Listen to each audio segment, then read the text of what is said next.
In een grote tent op een sportpark werd afgelopen weekend het 90-jarig jubileum van SV Oostrum gevierd. 3 dagen lang stonden er activiteiten voor jong en oud op het programma, dat zondag afgesloten werd met een brunch en een voetbalwedstrijd tussen Oostrum All-Stars en het eerste elftal van SV Oostrum. Ja, het was echt een fantastisch weekend. We hebben meer dan 1000 man over 3 dagen verspreid hier gehad. En de reacties zijn heel lovend. Dus ja, dan zijn wij als jubileumcommissie natuurlijk super blij dat het allemaal zo goed verlopen is. Een aantal maanden geleden zijn we begonnen. Natuurlijk in eerste instantie alle hoofdlijnen van wat willen we doen, hoe gaat het weekend eruit zien.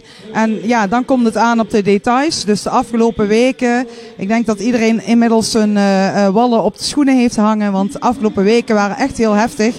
Maar ja, als het dan allemaal samenkomt in dit weekend, is het helemaal top.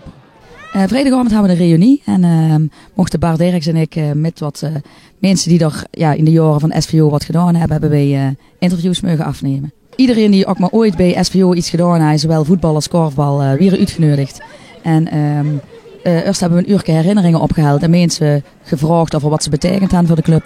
Daarna kwam familie De Bruin, een hele leuke band. Daarna hebben we een quizje met informatie die ze gaan kunnen beluisteren bij het stukje over de reunie. En daarna was het gewoon weer feest, dus eigenlijk gewoon een hele gezellige avond. Naast de feestavonden werden er ook voor de jeugd activiteiten georganiseerd. We hadden gisteren een jeugddag, dus eigenlijk voor alle spelers tot met de onder 15 geloof ik. Tenminste, die heb ik gezien. De middag was in 2 gedeeld, dus was eerst een beetje de bovenbouw. Die begon hier op het veld met een 6-tal spellen. Dus dan moet je denken aan het partijtje, lijnvoetbal, latje trap. Dat was ook een stormbaan. En de jongere jeugd die is begonnen in de tent. Hadden ze een e-sports toernooi georganiseerd.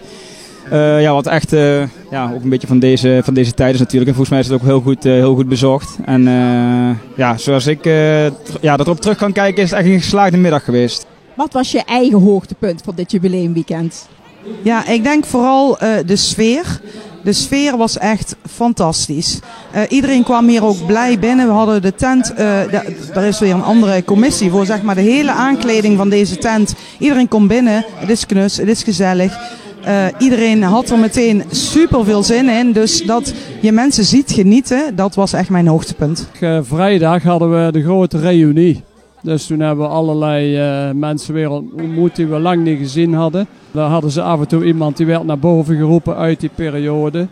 Er is bijvoorbeeld ook het damesvoetbal is hier toen ontstaan. Dat hebben ze opgericht en daar werd ook over gesproken. En zo had je nog verschillende andere periodes. En bijvoorbeeld vanaf 2007, 2008 en die periode, die was ook best wel succesvol. Die vrijdag, ja, die reunie. En dan tref je veel oude leden, leeftijdsgenoten. En dat spreekt wel aan, zoiets. Heel mooi.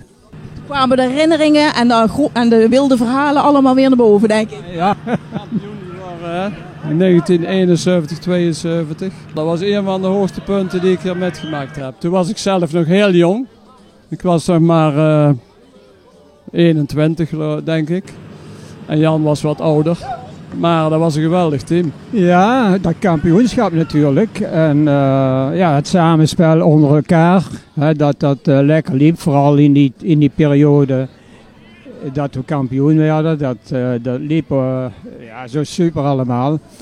Dus en uiteindelijk is die kampioenschap toch. En dat was bijzonder. Je kunt het prestatief zien. Dat was ook wel een hoogtepunt. Toen hebben ze een jaar of wat 4e klas gevoetbald. Dat was een hoogtepunt. En de verschillende jubilea die we gehad hebben. 75 jaar, 60 jaar, 50 jaar. En toen 25 jaar. Dus dat waren ook hoogtepunten. En ik moet zeggen, het gewone voetbal wat hier altijd is, onder elkaar, de vriendschap. En dat is eigenlijk voor mij heel belangrijk geweest in al die jaren.